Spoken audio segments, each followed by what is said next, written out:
Queridos da Cabaninha de Itu, Casa Espírita, que me dá a oportunidade de falar a respeito de assuntos que para mim são tão próximos e tão importantes e que me proporcionam um prazer muito grande de poder tratar todas as vezes que eu tenho oportunidade. Carinho, gratidão a todos.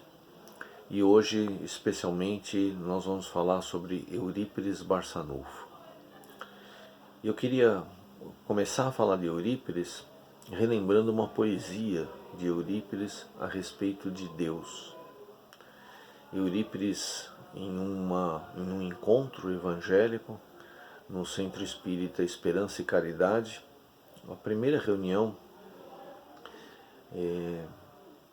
no mês de janeiro, lá no início do século XX, Eurípides tinha de tratar o tema Deus e ele inicia o diálogo falando mais ou menos assim: o universo é obra inteligentíssima, obra que transcende a mais genial das inteligências humanas.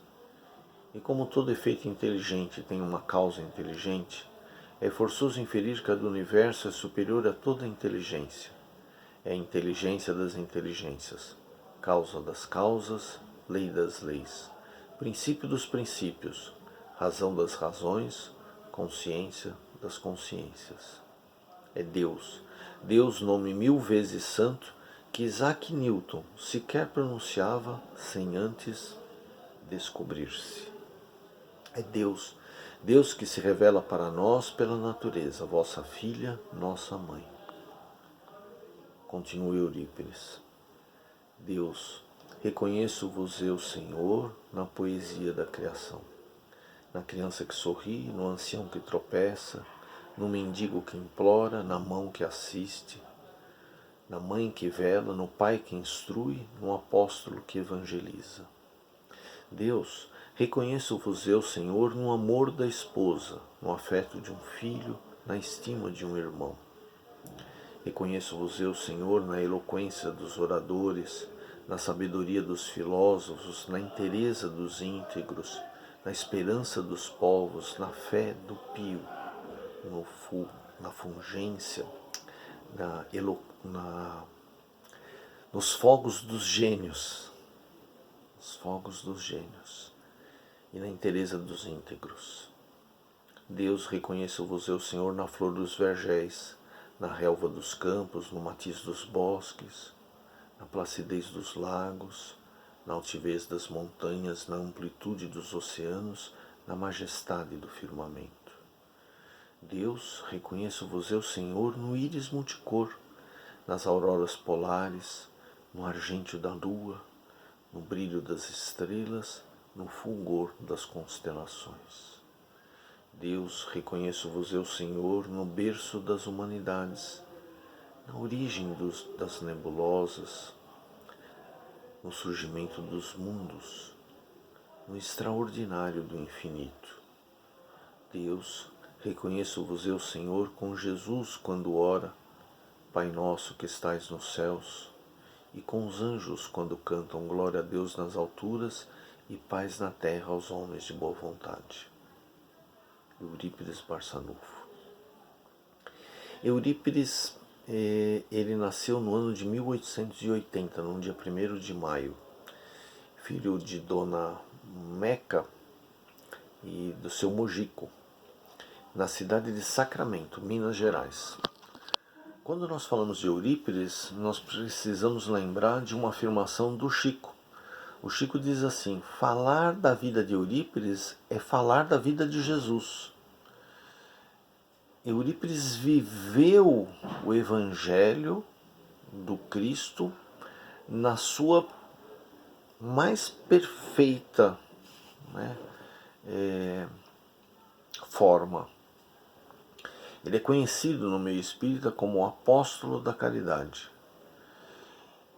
E quando nós viajamos para Sacramento e vamos conversar com as pessoas que vivem na cidade, com os espíritas da cidade, nós conseguimos dividir Eurípides, a biografia do Eurípides, a maneira como as pessoas viram Eurípides, de 3 maneiras. O Eurípides professor, que nós encontramos no colégio, no Centro Espírita Esperança e Caridade, que foi fundado lá em 1905 e até hoje ele continua, né, com suas atividades, no Liceu Sacramentano, e lá nós conhecemos o Eurípides professor. O Eurípides, tio Eurípides, já é uma outra vertente da cidade. Quem mantém, quem alimenta muito, né, essa forma carinhosa de se referir a Eurípides Barçanufo, são as nossas amigas, a Igorina e a Nizinha, que são sobrinhas netas de Eurípides, ambas já falecidas, mas que criaram o Evangelho das 9 horas. Na verdade, elas não criaram, esse Evangelho foi criado pelo Eurípides. Quando ele se torna espírita, ele fazia o Evangelho todos os dias às 9 horas da manhã.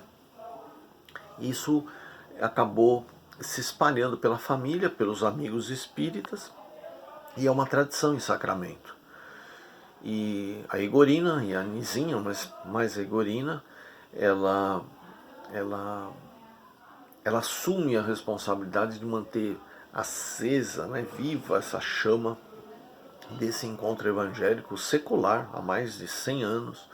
Esse evangelho, Eurípides se converte ao Espiritismo em 1905 e em 2005 nós comemoramos 100 anos de evangelho, feito todos os dias às 9 horas da manhã, sem interrupção.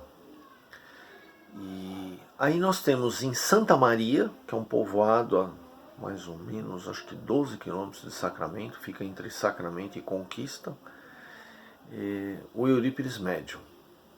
Por que o Eurípides Médium está em Santa Maria e não em Sacramento? Por conta do Centro Espírita Fé e Amor. O Centro Espírita Fé e Amor foi o primeiro centro espírita fundado em área rural no Brasil, e ele é um marco da transferência do espiritismo da Europa para o Brasil. O Centro Espírita Fé e Amor foi fundado pelos moradores da fazenda de Santa Maria, do povoado de Santa Maria, e o seu fundador, né, seu primeiro presidente, quem dirigiu o grupo durante muitos anos, foi o senhor Mariano. O senhor Mariano, tio de Eurípides Barçanufo. Ele era agnóstico, durante um tempo ele foi ateu. Ele casou com a sobrinha do capitão São Roque, que era filho do padre Antônio, né? Uma história que, se eu tiver oportunidade mais adiante, a gente pode contar. É a história do surgimento, né, da comunidade espírita de Santa Maria, e por conta de fenômenos físicos que começaram a acontecer no povoado de Santa Maria, orientados por Frederico Peiró, um dos pioneiros do espiritismo na região do Triângulo Mineiro, o senhor Mariano funda com os seus amigos de Santa Maria, pessoas simples, mas de bom coração, o Centro Espírita Fé e Amor, e desenvolve um trabalho mediúnico extraordinário. E foi no Centro Espírita Fé e Amor que Eurípides se converte definitivamente ao Espiritismo. A conversão de Eurípides, ela ocorreu por conta da resistência dele, justamente à iniciativa do tio. Eurípides era católico, ele era presidente da Associação São Vicente de Paulo, de assistência social, tinha confiança dos padres, tinha a chave da igreja, como a gente costumava dizer, assistia às missas em uma cadeira que era colocada no altar, com um bloquinho anotando o sermão do padre, fazia pergunta para os padres. Inclusive, uma das coisas que mais incomodavam Eurípides era o sermão das bem-aventuranças, porque ele questionava: puxa vida, como que Jesus fala a respeito de felicidade, e ele diz isso há 2000 anos, e até hoje, né, a gente não vê essa felicidade acontecendo. A felicidade para os que sofrem, para os mansos, para os puros de coração, para os misericordiosos. Quando é que os que têm fome e sede de justiça vão ser saciados? E ele perguntava isso para os padres e os padres não sabiam dizer. E Eurípides ficava refletindo sobre o que Jesus quis dizer a respeito de felicidade. O Eurípides tinha um outro problema, que era a doença da mãe. A mãe tinha ataques epiléticos e esses ataques eles ficavam mais fortes quando Eurípides se afastava por alguma razão, uma viagem. A mãe precisava de Eurípides sempre por perto. Quando Eurípides estava por perto, ela se acalmava, os ataques se acalmavam. Mas isso acompanhou a mãe do Eurípides desde a infância do Eurípides. E Eurípides via, inclusive ele se interessa por medicina, ele se torna farmacêutico e médico da cidade, porque os médicos pararam de ir para Sacramento, porque o Eurípides conhecia sobre medicina, coisas que inclusive eles não conheciam. Eurípides tinha memória fotográfica, era muito inteligente, e ele começa a estudar medicina para curar a mãe. Ele se torna farmacêutico, funda uma farmácia na cidade. Ele era um grande intelectual. Ele era diretor de um grupo de teatro, escrevia e dirigia as peças, se correspondia com diversas pessoas intelectuais da época, Carlos Gomes e outras pessoas. Ele tinha, né, essa envergadura intelectual ele era de fato a pessoa mais importante de Sacramento e da região. E então o tio dele, uma família toda católica, se converte ao espiritismo, e mais do que se converte ao espiritismo, funda uma casa espírita, né, inicia as atividades de uma casa espírita. Isso era inaceitável. E Eurípides passa a tentar convencer o tio a desistir dessa bobagem de espiritismo. Foi quando, numa conversa, numa noite, o tio chega na casa. O senhor Mariano, ele era irmão da dona Meca. E o Eurípides pediu para colocar uma cama adicional no quarto, porque ele queria que o tio dormisse no quarto dele, porque ele queria convencer o tio a abandonar o espiritismo e fechar o Centro Espírita Fé e Amor. E o tio já estava cansado disso, porque o tio não conseguia discutir com o Eurípides. O Eurípides era muito inteligente e era um grande orador. Então o tio era uma pessoa simples, muito inteligente também, mas era uma pessoa simples. E ele não se sentia, chegava uma hora que ele não conseguia, não tinha como explicar para Eurípides as coisas que ele sabia. E aconteceu um fato de que Bezerra de Menezes se manifesta no Centro Espírita Fé e Amor. E Bezerra havia desencarnado em 1900 e ele não tinha se manifestado. A FEB ficava querendo saber o que tinha acontecido com Bezerra. Tinha um carinho, respeito de todos, né, dentro do movimento espírita do Rio de Janeiro. O Rio de Janeiro é a capital do país. E de repente chega uma carta lá na FEB, assinada pelo Eurípides, com assinatura assinada por Bezerra, com assinatura do Bezerra, e Centro Espírita Fé e Amor remetente. Eles mandam 2 emissários para o povoado de Santa Maria, e quando esses 2 representantes da FEB comparecem a uma reunião, o Bezerra se manifesta pela psicofonia e fala de coisas que aquelas pessoas em Santa Maria não sabiam, eram coisas da intimidade da FEB. Então eles têm certeza da veracidade daquelas comunicações. E eles deixam de presente um exemplar de um livro de Leon Denis, Depois da Morte, para o senhor Mariano. E o senhor Mariano, ele não era muito afeito às letras, e ele tem uma ideia de dar de presente para Eurípides. Então, numa daquelas conversas, quando Eurípides começa a falar a respeito de religião, o senhor Mariano diz: não, sobrinho, eu não vou conversar mais com você sobre isso. Toca esse livro. Se você se interessar, você leia. Se não, eu não falo mais, você é muito inteligente, eu não vou conseguir te convencer.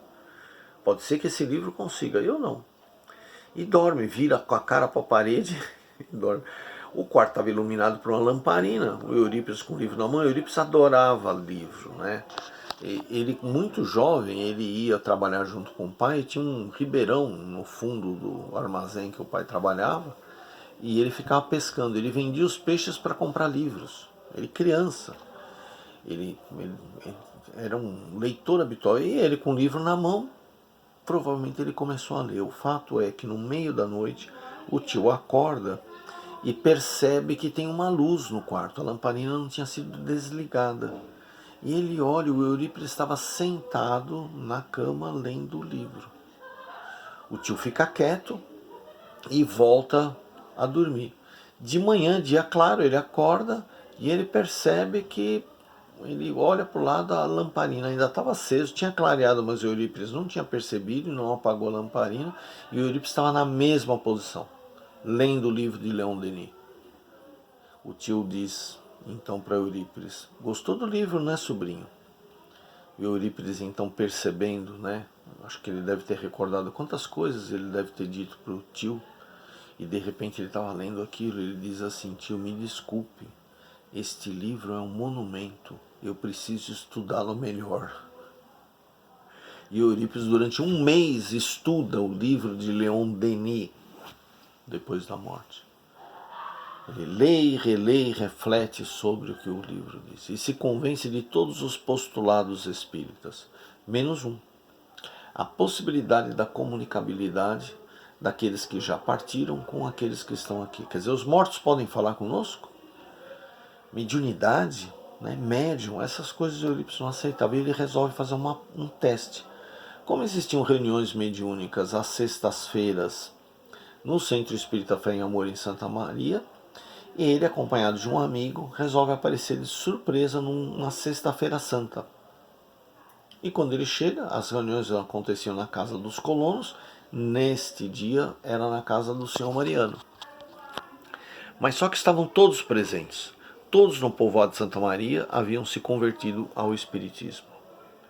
E haviam, embora todos estivessem presentes, 2 cadeiras vazias, como se eles esperassem Eurípides e o amigo. Como ele chegou bem perto do início dos trabalhos, ele ocupou junto com o amigo estas 2 cadeiras, que eram na primeira fila, de frente para a mesa onde estavam sentados os médiuns. E Eurípides, conta depois, fez mentalmente a seguinte proposta: se de fato os espíritos daqueles que já partiram podem se comunicar conosco, eu quero que o espírito de João Evangelista venha até aqui, nessa nossa reunião, e comente o sermão da montanha, a parte das bem-aventuranças. E ele indicou um médium da mesa que ele sabia, porque ele conhecia as pessoas de Santa Maria, que ele sabia que era o médium que tinha menos condições, que era uma pessoa que não tinha estudo nenhum, era analfabeto, embora fosse uma pessoa muito boa, que o Eurípides respeitava e todos respeitavam muito. E o Eurípides sabia que aquele sujeito, aquele médium, não conseguiria falar a respeito das bem-aventuranças. Nem os padres conseguiam falar direito. E foi então que, quando Eurípides fez isso mentalmente, quando o senhor Mariano terminou a prece, os trabalhos foram dados por iniciados, esse médium se levanta e começa a falar sobre as bem-aventuranças. Bem-aventurança por bem-aventurança, analisando cada uma delas à luz das leis de Deus, do trabalho, do progresso, do amor e da caridade. Eurípides fica profundamente impressionado. Ele nunca tinha ouvido falar a respeito das bem-aventuranças e do Evangelho daquela forma tão bela e tão profunda. E tão clara, de uma simplicidade, de uma clareza. Eurípides bebia as palavras pronunciadas pelo médium. E quando o médium termina, depois de uma explanação de mais de um quarto de hora, o Espírito se identifica: João, o Evangelista. Eurípides então se convence, a respeito da possibilidade da comunicação daqueles que se encontram em outro plano da vida conosco, que nos encontramos vinculados à vida material. E ele então permanece no povoado de Santa Maria por um mês, e durante esse mês ele recebe a orientação do seu mentor, que é São Vicente de Paulo, que fala a respeito da missão de Eurípides, e Eurípides desenvolve todas as mediunidades descritas no Livro dos Médiuns. Eurípides tinha todas as mediunidades desenvolvidas e educadas, todas elas, inclusive mediunidades raras, como a bicorporeidade, que era uma manifestação rara. Depois de um mês, ele recebe uma mensagem de São Vicente de Paulo, que diz o seguinte: a sua missão está prestes a começar. Só que antes dela começar, você vai ter de perder tudo. E depois que você perder tudo, você vai estar preparado para começar. Eurípides ficou impressionado com aquilo e ele volta para Sacramento. Quando ele volta para Sacramento, Eurípides, dentre as diversas atividades, ele era diretor do Liceu Sacramentano, que era uma escola que foi fundada em substituição ao Colégio Miranda, onde ele havia estudado. O professor Miranda volta a morar em Belo Horizonte e ele, com a ajuda financeira dos padres, funda o Liceu Sacramentano. Lá no Liceu Sacramentano ele era diretor da escola e professor. Quando qualquer professor de qualquer matéria faltava, ele era o professor substituto e ele amava a escola. Quando ele volta para Sacramento, nem a família aceitou a conversão dele para o espiritismo. Os padres ficaram, profundamente abalados. Ele entrega o cargo dele de presidente e diz para os padres a respeito da sua conversão ao espiritismo. O pai, o seu Mujica, a dona Meca, ficam assustados, achando que o filho tinha enlouquecido. E a farmácia perde os clientes, ele tem de fechar a farmácia, e a escola, o Liceu Sacramentano, perde os alunos. E ele não tem condição de pagar os professores. Numa tarde, ele está no escritório, na sala da direção do Liceu Sacramentano. Era uma sala pequena, humilde, e ele está muito triste, porque ele teria de fechar, ele estava fazendo as contas, e as economias dele já tinham acabado, e ele iria fechar o colégio porque ele não tinha aluno, não tinha mais nenhum aluno. Porque os pais tiravam, porque o professor Eurípides havia enlouquecido. E ele começa a chorar. Quando ele começa a chorar, ele percebe um espírito se aproximando. E um espírito que se apresentava envolvido em muita luz.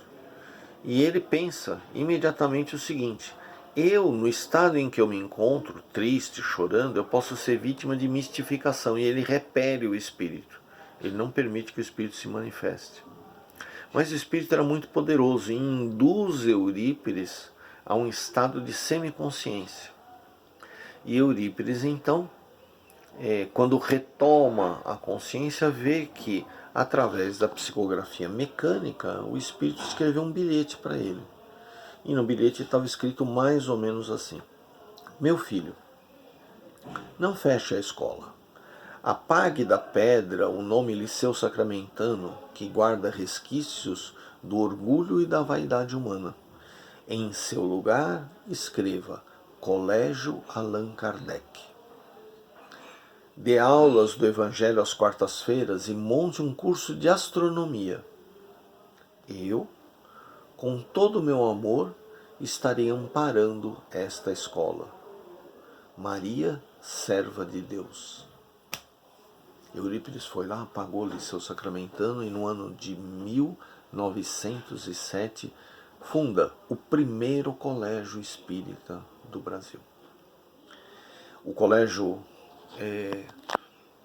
por circunstâncias que nós não vamos ter tempo para falar, ele começa a conquistar os alunos voltam, porque percebem que o professor Eurípides não estava louco, não tinha enlouquecido, e ele chegou ao ponto de fazer exames de seleção, porque os resultados dos alunos do colégio Allan Kardec eram resultados excepcionais. E Eurípides inova na educação, ele implanta a pedagogia do amor de Pestalozzi em um tempo em que a educação tinha uma visão totalmente contrária a essa. E quando próximo da sua morte, ele orienta os seus familiares e os seus amigos: fechem a farmácia, porque ele reabre a farmácia depois, fechem até o centro espírita, mas nunca fechem o colégio. E o colégio funciona até hoje. Hoje é o Educandário Eurípides Barçanufo e o colégio Allan Kardec, ou seja, uma escola espírita centenária, ainda existe na cidade de Sacramento. Todas as vezes que eu conto a história de Eurípides e eu falo sobre a importância da fundação do Colégio Allan Kardec, eu lembro do papel do espiritismo, do movimento espírita, que por um viés necessário da prática da caridade, nos moldes da solidariedade, desenvolveu diversos trabalhos assistenciais. Mas nós não podemos nos esquecer que a verdadeira missão do movimento espírita e do espírita é a divulgação de novas ideias, é a educação. Nós precisamos abrir escolas espíritas, nós precisamos estar nas escolas espíritas, nós precisamos alcançar as nossas crianças e os nossos jovens com as ideias espíritas. Isso é muito distante do que a gente consegue obter com a nossa evangelização infantil e com a nossa mocidade. É algo muito mais arrojado, muito mais profundo, muito mais difícil de ser feito, mas que precisa ser feito, sob pena da gente perder a oportunidade de realizar a tarefa que a gente pode e precisa realizar por nós e pelo mundo. E eram estas as palavras que eu queria dirigir aos amigos no dia de hoje, e queria desejar a todos a paz de Deus, que é a paz do Cristo, a paz que o mundo não nos pode dar. Que assim seja.